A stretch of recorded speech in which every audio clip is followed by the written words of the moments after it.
بسم اللہ الرحمن الرحیم۔ ناظرین کرام، السلام علیکم ورحمۃ اللہ وبرکاتہ۔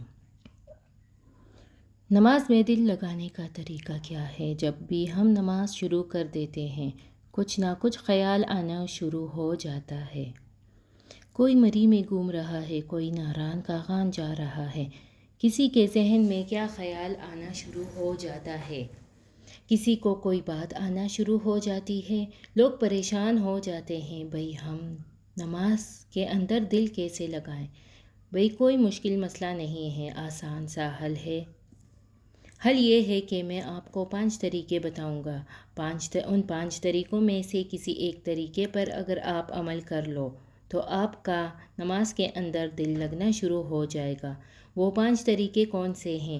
بڑا آسان ہے۔ ان 5 طریقوں میں سے کوئی ایک طریقہ اختیار کر لو۔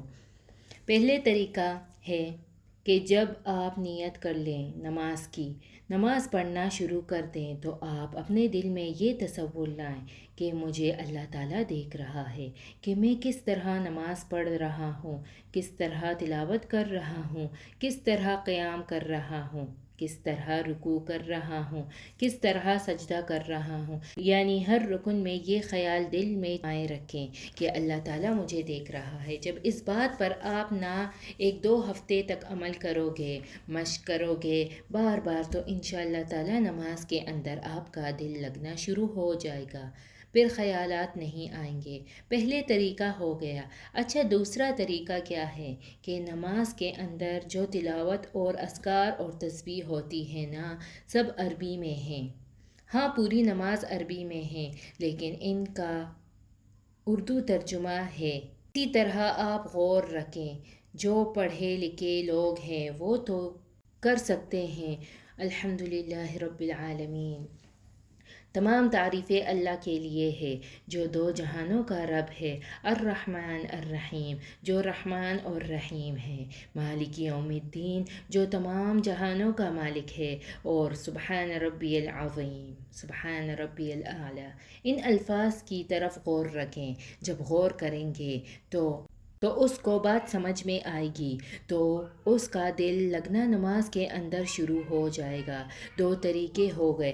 اچھا، تیسرا طریقہ کیا ہے جو بڑا آسان ہے اور اکثر لوگ اسی تیسرے بات کو فالو کرتے ہیں؟ اچھا، تیسرا طریقہ یہ ہے کہ نماز کے اندر جو تلاوت ہے، اذکار اور تسبیح کے الفاظ ہوتے ہیں، ان الفاظ کی طرف دھیان رکھو۔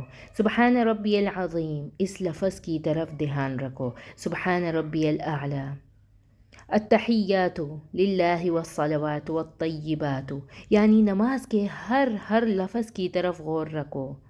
ترجمہ تو سب لوگوں کو نہیں آتا، تو اکثر لوگ یہی تیسری بات کو فالو کرتے ہیں کہ نماز کے اندر لفظوں کے اندر غور کرتے ہیں۔ ہاں، کہ میں کیا پڑھ رہا ہوں، سبحان ربی الاعلیٰ، سبحان ربی العظیم پڑھ رہا ہوں۔ اچھا، چوتھا طریقہ کیا ہے کہ ذہن میں یہ تصور باندھے کہ میں بیت اللہ کو دیکھ رہا ہوں، بیت اللہ میرے سامنے ہے، کعبہ شریف میرے سامنے ہے۔ یہ ہو گیا چوتھا طریقہ۔ اچھا، 5واں طریقہ یہ ہے کہ نماز کے اندر جتنے اذکار ہیں وہ سوچ کر ادا کریں۔ کیسے؟ مثال کے طور پر نیت باندھنے کے بعد یہ سوچے کہ اب میں قیام کر رہا ہوں، اب میں رکوع کر رہا ہوں، اب میں سجدہ کر رہا ہوں، اب میں سلام پھیر رہا ہوں، اب میں تشہد میں بیٹھا ہوا ہوں۔ جب ان چیزوں کی طرف آپ کا سوچ جائے گا، انشاءاللہ تعالیٰ چند دنوں کے بعد آپ کا نماز میں دل لگنا شروع ہو جائے گا۔ اور میری ایک بات یاد رکھنا، یہ 1-2 دن میں آپ کا کام نہیں ہوگا، 3-4 دن میں نہیں ہوگا، بلکہ مشق کرنے سے آئے گا۔ کہیں دفعہ آپ کرو گے، 1-2 ہفتوں تک کرو گے تو انشاءاللہ تعالیٰ آپ کا دل لگتا جائے گا، پھر یہ خیال نہیں آئیں گے۔